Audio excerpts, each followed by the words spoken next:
이진우의 손에 잡히는 경제.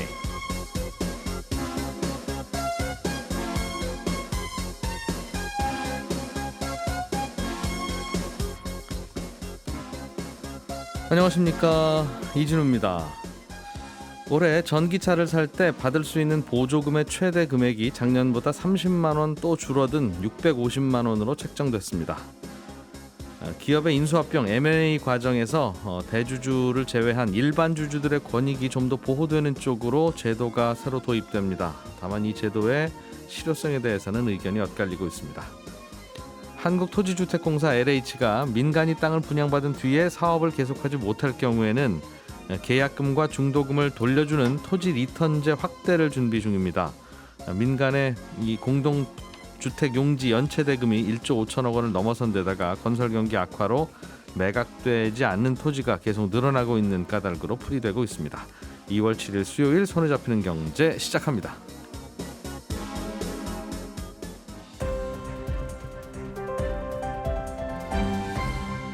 이진우의 손에 잡히는 경제. 네, 오늘도 재미있는 경제 뉴스들 김치형, 남국민, 서은영 세 분의 전직 기자, 현직 경제 뉴스 큐레이터들과 함께 하겠습니다.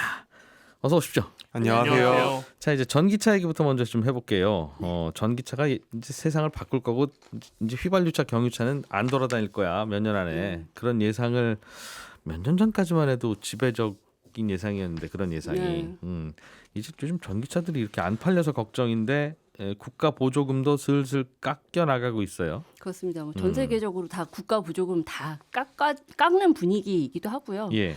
우리나라도 지금 이렇게 전기차 시장 계속 이렇게 꺼지고 있는데 그 불씨가 지금 이렇게 줄이나? 근데 어쨌든 이건 예상 가능한 이야기이긴 했습니다. 그러니까 전기차 살 때 받는 이제 보조금이 국비 보조금 그리고 지자체 보조금 이렇게 나뉘거든요. 예. 근데 이번에는 이제 국비 보조금 개편안이 나온 건데요.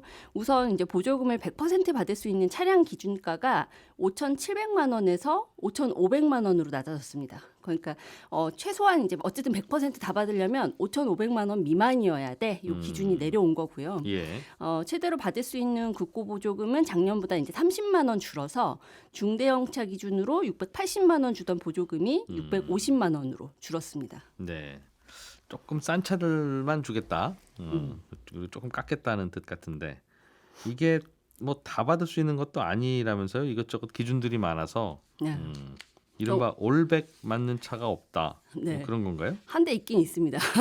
네, 차종은 제가 말씀드리지 않을 건데 이게 엄청 복잡한 함수가 있어요. 그러니까 예. 이제 이 차가 얼마의 보조금을 받을 수 있는 차야 이러면 이제 그 안에 산식이 이제 다 있는데 이 보조금 세부 내용이 이제 바뀔 때마다 이 자동차 브랜드들마다 유리해지는 것도 있고 당연히 이제 불리해지는 것도 있을 수밖에 없겠죠. 근데 예. 이제 매년 이맘때 이제 국비 보조금 개편안을 발표하면서 뭐 자국 자동차 산업 보호하려는 목적으로 지금 모든 나라가 사실 이 개편안을 이 국비 보조금을 활용을 하고 있기도 하고요. 노골적으로 자국산 자동차에만 보조금을 주는. 네, 다들 그런 의도로 복잡하게 이 제도를 바꿉니다. 예. 그래서 뭐 배터리 정책 뭐 이런 것도 좀 감안하고 뭐 충전 인프라 정책 이런 것도 종합적으로 좀 고려해서 보조금의 뭐 항목이나 금액을 이제 조정을 하는데 뭐 국비 보조금이라고 이제 뭉뚱그려 얘기를 하긴 하지만 사실 이제 국비 보조금 안에도 뭐 장거리 주행 잘하는 차 만들면 요거 성능 보조금 줄게.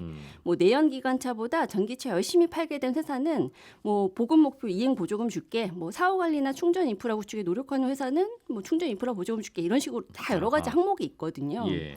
그리고 이제 이 기준을 하나하나 이제 최대로 충족을 해야 이제 최대 650만 원까지 국비 보조금을 받을 수가 있는 겁니다. 예. 네, 이제 올해 그럼 어떤 내용이 좀 크게 바뀌었냐 이제 두 가지인데요. 우선 좀 눈에 띄는 게 배터리 성능 재활용 가능 여부에 따라서 보조금 차등하겠다라는 겁니다. 근데 이제 뭐 여러 가지 뭐 포장을 했는데 내용을 뭐 뜯어 보면 결국에는 중국산 전기차들이 이제 주로 쓰는 저가 배터리, LFP 배터리라고 하는데요. 그거 사다 단 거는 보조금 안 줄래? 네, 요거 보조금을 적게 주겠다. 요거 썼으면. 예. 근데 문제는 이제 과거만 해도 이 말이 맞았어요. 그러니까 중국산 전기차들이 주로 요거 많이 썼고 특히나 이제 테슬라가 이제 중국 공장이 있잖아요. 그래서 예. 중국에서 생산해서 우리나라 가지고 온 테슬라 모델은 이 LFP 배터리를 쓰는 경우도 굉장히 많았는데 문제는 이제 최근에 이제 전기차 판매량이 많이 줄면서 예. 국산 전기차 중에서도 이제 가격 부담 좀 낮추려고 이 LFP 배터리 채택하는 차들이 이제 작년부터 좀 꾸준히 늘기 시작했거든요. 그리고 올해도 지금 줄줄이 예고가 돼 있는데 예. 이런 차들도 덩달아서 좀 불이익을 받게 된 거예요. 근데 이제 이게 그러면 이제 결국에는 배터리 산업 때문에 좀 그런 것이 아닐까라는 좀 추측을 해보는데 우리나라 배터리 산업 좀 지원하려고. 그렇죠. 그러니까 요즘 이제 CATL, 뭐 이제 중국 배터리 기업이죠. 이제 여기 비롯해서 중국 이제 배터리 회사들이 가격을 지금 엄청나게 낮추고 있어요. 거의 뭐 출혈 경쟁이 시작됐다라는 얘기까지 나오고 있는 상황인데 이 LFP 배터리 이제 중국에서 사서 쓰지 말라고 하는 의미가 아니겠느냐 이렇게 좀 상상을 해보는 겁니다. 그러니까 네. 국내 이제 배터리사가 이제 주로 생산하는 게 니켈, 코발트, 망간 들어가는 이제 NCM 배터리라고 이제 뭐 3만 개 배터리 뭐 이렇게 얘기를 하는데 좀 비싸고 좋은 요거 거. 주로 쓰죠. 근데 네. 또 이 성능도 좋고 뭐 비싸고 좋은 거 그 맞습니다. 근데 이 국내 배터리사들도 근데 2026년부터는 이 LFP 배터리 양산하겠다고 하거든요. 그래서 지금은 이제 우리나라는 요거 안 만드니까 좀 불이익을 주다가 그때 되면 좀 말을 만들고 나면 바꿀지. 또 기준 바꿔서. 네, 그래서 그때 되면 좀 그때 이제 되면 여기 또 관전 입시 포인트가 되지 제도가 바뀔 수 않을까. 있다? 네, 그럴 것 같고요. 네. 그리고 이제 또 하나는 최대 20만 원의 이제 배터리 안전 보조금이 또 처음 생긴 건데요. 이건 이제 자동차 운행하면서 운행 정보를 수집해서 안전 진단을 하는 기능이 있으면 주는 건데 뭐 꼭 있어야 되는 기능은 솔직히 아니거든요. 근데 예. 대부분의 전기차가 다 있는데 테슬라만 해킹 우려 때문에 이걸 탑재를 안 했습니다. 근데 이거 없으면 보조금 안 준다. 네. 그래서 요거를 좀 참. 기준으로 넣은 거 이런 것들이 조금은 노골적으로 보이는 거죠. 야, 이게 정말 몇 년 전만 해도 이런 일을 하면 WTO에 제소한다 그러고 뭐 네. 절대 이런 건 안 된다 그러고 난리가 났었는데 네. 뭐 미국부터 그랬으니까요. 미국이 그렇죠, 자국 맞아요. 자동차에만 네. 주기 시작하면서 그렇습니다. WTO는 어디로 사라졌는지 모르겠고 이제 다들 노골적으로 아무 의미가 없어졌죠. 거의 지금 이제 경쟁하다시피 서로 이제 보조금을 자국에 더 유리하게 쓰는 쪽으로 이제 서로 바꾸고 있고 알겠습니다. 최근에 또 이제 이 프랑스에서도 전기차 보조금 제도 올해부터 처음 시작됐는데 우리나라 기업들 다 빠졌거든요. 그러니까 이제 이 유럽에서 생산한 차만 줄 거야라고 하면서 상당히 좀 직격탄을 맞았다는 기사도 있는데 이런 예. 분위기는 거스를 수가 없는 것 같습니다. 그렇군요. 뭐 전기차가 잘 팔리는 때에 이런 식으로 보조금 제도가 바뀌면 흥 하고서 그냥 만들고 팔면 그만인데 네. 이 전기차가 갑자기 안 팔리고 있어서 음. 왜 그런가 싶으면 다들 뭐 이유들은 다 다르더군요. 각자 왜 전기차 안 사셨어요? 그러면 그냥 좀 이상해서 하는 네. 분들도 좀 뭐 안전에 불안감이 있으실 수도 있고 뭐 이런데 어쨌든 이런 살 사람은 정말 다 샀다라는 얘기가 계속 나오는 게 예. 작년에 이제 처음으로 우리나라 전기차 판매량이 역성장을 했거든요. 예. 지금까지 계속 이제 올라가다가 이 그래프가 꺾인 겁니다. 그래서 이 아무래도 승용차가 이제 이 전기차 판매 중에서도 가장 많은 비중을 차지하는데 그 전년까지 막 쑥쑥 커서 이제 12만 대 넘게 팔았다가 작년에 이제 11만 한 5천 대로 줄어들었는데 예. 전 세계 전기차 시장에서도 우리나라 좀 두드러지게, 그러니까 중국도 뭐 그렇긴 하지만 우리나라 좀 두드러지게 이렇게 좀 성장세가 빨리 꺾이고 있는 거예요. 그래서 이 원인이 좀 뭐냐, 그러니까 뭐 살 사람만 샀다고 하기엔 우리나라만 왜 더 유독 더 그러냐. 근데 이게 충전 인프라 부족 얘기가 좀 꾸준히 나옵니다. 그래서 뭐 수도권은 특히나 이제 충전 인프라 뭐 부족하고 뭐 주차 공간 가뜩이나 부족한데 뭐 다세대 주택에다가 충전기 설치하라고 하고 뭐 인센티브 그것 준다고 때문에 한다고. 또뭐 전화하고 잠깐 과연, 빼세요. 네, 그러고 몇 번 맞습니다. 당하면 이제 다음은 전기차 안 사야지. 약간 하시는 모양이에요. 네, 그래서 이런 상황에서 이제 그러면 결국에는 이제 마니아층은 결국 다 샀고 일반 소비자들 이제 전기차로 유입을 시켜야 되는데 제조사 입장에서는 그러려면 가격 낮춰야 된다. 가격 낮추려면 그럼 LFP 배터리 써야겠네 이렇게 얘기를 하다가 예. 지금 이번에 이제 이런 식으로 좀 정책의 방향성이 좀 바뀌니까 그러면 우리가 이 상황에서 보조금이라도 받게끔 그냥 NCM 배터리 쓰고서는 가격 낮추는 차를 좀 차종 모델을 좀 작은 차들 위주로 뭐 개발을 해본다든지 이런 자동차 식으로. 회사들 입장에서는 네. 요 보조금 제도에 맞춰서 네. LFP 배터리에는 보조금 안 주면 조금 비싸고 좋은 배터리를 차라리 장착시켜서 보조금 그럴 수 받는 게 있을 것 낫겠다는 같습니다. 이런저런 계산기 두드리는 상황이다 이 말이군요. 그렇습니다. 전기차 왜들 안 사시는 것 같아요. 뭐 여쭤보면 요즘 나오는 전기차 아닌 차들이 너무 좋아지고 있어 오히려. 우리나라 하이브리드 차가 지금 굉장히 폭발적으로 팔리고 그런 있는데 의견 하시는 분들도 네. 있고. 예.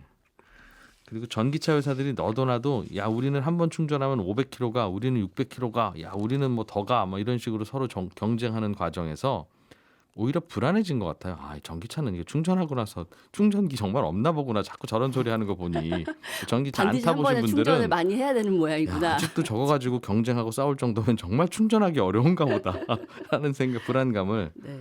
오히려 갖게 되는 게 아닌가 하는 생각도 들고 시장 어떻게 바뀔지 이것도 궁금하네요. 다음 뉴스를 좀 들어보면 인수합병 과정에서 대주주만 유리하거나 혹은 소액주주들이 소외되는 그런 사례들을 좀 줄여보려고 제도 개편이 진행되고 있다는 소식인데 일단 어떤 내용인지 좀 설명해 주시죠. 예, 어제 금융위원회가 이제 투자자 보호를 위한 이제 기업 M&A 제도 개선 방안 이걸 발표를 했는데요. 최근에 정부에서 이제 저평가 주식 시장을 좀 바꿔보겠다 하면서 여러 정책을 내놓고 있잖아요. 그거의 일환으로 볼 수가 있는데 현재는 많은 수액주주가 자신이 소유한 회사의 인수합병이 진행된 거에 대해서 불만을 갖는 경우가 굉장히 많았습니다. 그러니까 인수합병이면 굉장히 큰 회사 돈이 드는 중요한 결정인데 예. 정작 주주들은 이 인수 왜 하는지도 모르고 인수 끝나고 나서야 알게 되고 이런 경우가 많잖아요. 인수합병은 당장 주가에 미치는 영향도 워낙 크니까 이거 깜깜이로 진행되는 거 문제다 불만이 많았던 거죠. 그래서 일단 정부는 이제 가장 중요한 부분으로 기업을 사는 가격, 즉 합병 가액 산정 과정을 좀 투명화하겠다 이렇게 발표를 했습니다. 너무 비싸게 사면서 회장님이 뒷돈 받는 거 그런 거 의심되니까. 그렇죠, 맞습니다. 이거 왜 사왔어 하면은 다 사업하려고 그런 겁니다 하는데 고등학교 후배 회사고 그렇죠. 뭐 이런 경우. 주주들은 잘 모르겠지만 이유가 의심되는 거죠. 예. 그래서 이 가액을 얼마로 할지 이게 가장 중요한 건데 이 합병 가액을 산정하는 기관과 이 거래가 적정한지 평가하는 외부 기관을 분리하겠다 이렇게 발표를 했습니다. 그러니까 어찌 보면 이거 너무 당연한 거 아닌가 싶은 부분인데 시험 보는 사람이랑 채점자가 다른 건 당연한 거잖아요. 그런데 현재는 합병 대상의 가격이 얼마입니다 이렇게 산정하는 기관이 예. 다시 이 거래가 적정한지 평가를 하는 업무까지 맡는 경우가 많다는 거죠. 회계 기간 한 곳이 그냥 다 본다는 거군요. 그렇습니다. 자기가 채점하고 자기가 시험 보고 둘 다 하는 거죠. 그러니까 이건 여기는 이제 이 거래가 성사돼야 돈 받는 회계 기관일 테니까. 그렇습니다. 아유 잘 사시는 거예요. 뭐 근데 우리 부동산 사고 팔 때 그러잖아요. 그렇죠. 파는 분한테는 잘 파시는 거예요. 그러고 그렇죠. 사는 분한테는 아우 이런 매물 없어요. 뭐 네, 이러고 맞습니다. 그런 거를 부동산이야 그렇다 치더라도 네. 다른 주주들을 위해서는 좀 다른 쪽에서 서로 객관적으로 보게 하자. 네, 맞습니다. 알겠습니다. 이게 뭐 그 보통은 이제 상장 기업들 같은 경우에는 주가만 보면 대충 어느 정도의 사고 팔 수 있는지가 나올 텐데 그래도 막 다른 가격을 적용해서 사고 팔고 했나 봐요. 인수합병에서 이게 가장 큰 문제가 되는 게 말씀드린 대로 이제 기업의 가격이잖아요. 말씀하신 대로 뭐 인수하려는 회사도 그리고 사려는 회사도 그냥 상장사면 주가가 있다 보니까 이른바 시가가 있으니까 큰 고민거리는 아니죠. 이 시장 가격을 기준으로 어느 정도 이제 합리적인 수준을 맞추면 되니까. 그런데 문제는 비상장 기업을 인수할 때 특히 커지거든요. 예. 근데 객관적인 기준인 시가가 없으니까 말 그대로 고무줄 가격이 되기도 하고 너무 비싼 가격에 사서 주주가 피해를 입기도 하고요. 그런 취지로 이제 제3자 그걸 막아보자고 제3자 외부 기관을 참여를 시키는데 이게 여기서 클라이언트가 입김을 작용한다. 이게 가장 큰 문제로 본 겁니다. 그래서 이걸 일단 겸직을 하는 걸 금지를 하고 특히 문제가 많은 계열사끼리 합병할 때는 좀 더 기준을 강화했습니다. 그러니까 가격 산정을 한 외부 평가 기관은 이제 더 반칙할 가능성이 높잖아요. 예. 그러니까 회장님이 좀 이거 비싸게 좀 해주세요. 이렇게 입김을 넣을 수가 있으니까. 그래서 이런 평가 기관 외에도 독립적인 기구를 구성을 해서 여기에 의결을 거쳐서 이제 진행을 해라. 이걸 강제하는 방안을 이제 도입을 하려고 하는데요. 이제 일단 독립적인 기구라는 거죠. 그래서 사실상 대주주 마음대로 가격 산정하는 걸 막고 예를 들면 이상하게도 도련님 회사는 항상 비싸게 그리고 회장님 회사는 중요한 회사 같은데 생각보다 저렴하게 되는 걸 막아보겠다. 이걸 좀 강화해보자 이런 취지입니다. 그렇군요. 결국 대주주의 영향력을 줄어들게 하도록 외부 기관을 좀 더 많이 쓰자라는 건데 네. 그 외부 기관이라는 게 결국은 이러나 저러나 대주주가 오케이 해야 돈 주고 수주할 수 있는 일감인데 그렇죠. 저기는 일만 시키면 깐깐하게 하더라라고 하는 소문 돌면 그렇습니다. 누가 거기다 시키겠어요. 맞습니다. 라는 생각도 좀 들어서 이게 과연 실효성이 있는 제도 개편인가 하는 생각은 드네요. 네, 그게 가장 큰 문제라고 지금 볼 수가 있는 거고요. 예. 지금 이제 더 이제 문제가 되는 게 말씀드린 대로 비계열사 합병 이 부분에 대해서는 뚜렷한 문제가 아직 개선이 되고 있지 않은데 계열사 합병에 대해선 그래서 어제 두 가지로 좀 갈래를 나눠가지고 금융위가 발표를 했는데요.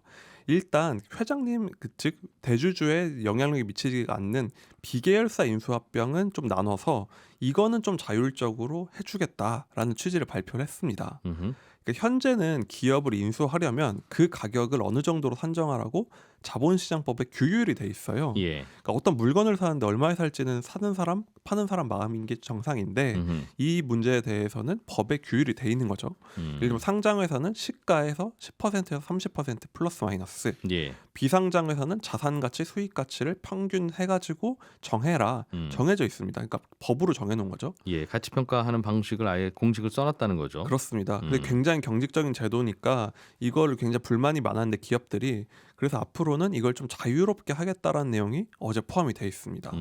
훨씬 뭐 이 기준에 따르면 훨씬 싸거나 훨씬 비싸게 거래하도 되도록. 그렇습니다. 그러니까 취지는 우리나라도 이제 글로벌 스탠다드에 맞춰서 외국은 다 자유롭게 거래한다. 네. 기업을 사는데 그 가격을 법이 정하는 게 어딨냐? 그러니까 우리도 글로벌 스탠다드에 맞춘다는 건데 사실 이게 양날의 칼이 될 수 있는 부분이 지금까지 이 법이 있었던 이유가 있을 거잖아요. 뭐 그렇겠죠. 그렇게 하지 않으면 주주에게 피해가 되는 부분이 있다 보니까 유예지가 되어온 건데 너무 비싸게 사오고 뒷돈 받고 판 쪽에서. 그렇습니다. 뭐 얼마든지 그럴 수 있으니까. 충분히 그런 의심이 있기 때문에 비계열사라도 법으로 정해놓은 건데 어제 발표에서는 이 부분이 포함이 된 거예요. 예. 그래서 이게 주주가치 보호를 위한 취지인데 정말 그게 맞느냐? 갑자기 기업들의 자율이 확 강해진 내용이 들어가 있거든요. 걱정스럽긴 하다 좀. 그렇습니다. 이 부분은 좀 걱정이 되는 부분인 거죠. 예. 그리고 계열사 간의 인수합병할 때는요. 이거는 근데 자율에 맡기는 건 아니고요. 중장기 검토 과제로 미루겠다라고 발표를 했는데 사실 정부가 뭐 발표할 때 중장기 검토한다는 건 일단 안 한다 이렇게 네. 이해를 하면 되거든요. 그래서 이 부분에 대해 지적하는 목소리도 나오는데 사실 M&A 이슈가 가장 큰 문제가 되는 게 바로 이 계열사 합병할 때잖아요. 이때 어떻게 공정하게 할 거냐가 핵심인데 이 부분은 정작 빠져 있다는 거죠. 예. 아까 독립적인 위원회를 결성하라고 했는데 사실 독립적인 위원회가 뚝딱 만들어지면 지금까지 걱정을 할 이유도 없었겠죠. 그리고 이런 걸 감시하라고 만들어 놓은 게 회사 안에 이사회라는 게 버젓이 있는데도 이 문제가 해결이 안 되고 있잖아요. 그러다 보니까 기업들의 자율은 더 커졌고 그런데 주주들의 가장 큰 불만인 계열사 간 합병에서의 공정성 문제는 딱히 나아지지 않은 것 같다 해서 지난번에도 자사주 문제 개선 발표할 때 가장 관심이 높았던 자사주 소각 의무화는 빠져 있었던 것처럼 이번에도 가장 중요한 부분이 빠져 있는 거 아니냐 이런 지적이 나오고 있습니다. 그러게요. 제도로 보면 두 회사가 서로를 인수하거나 합병하거나 할 때 각자 판단해서 오케이 하면 합병하는 거지. 너네 왜 이렇게 싸게 사고 팔아? 맞습니다. 너네 왜 이렇게 비싸게 사고 팔아? 하는 게 좀 어색하긴 하죠. 그렇습니다. 내가 이 회사에 100만 원만 받고도 일을 하겠다는데 그걸 굳이 뭐 해라 말아라 할 수도 없는 거고 네. 월급을 2천만 원 주겠다는데 그거 왜 주면 불법입니다 할 수 있는 건 아닐 테니까. 맞습니다.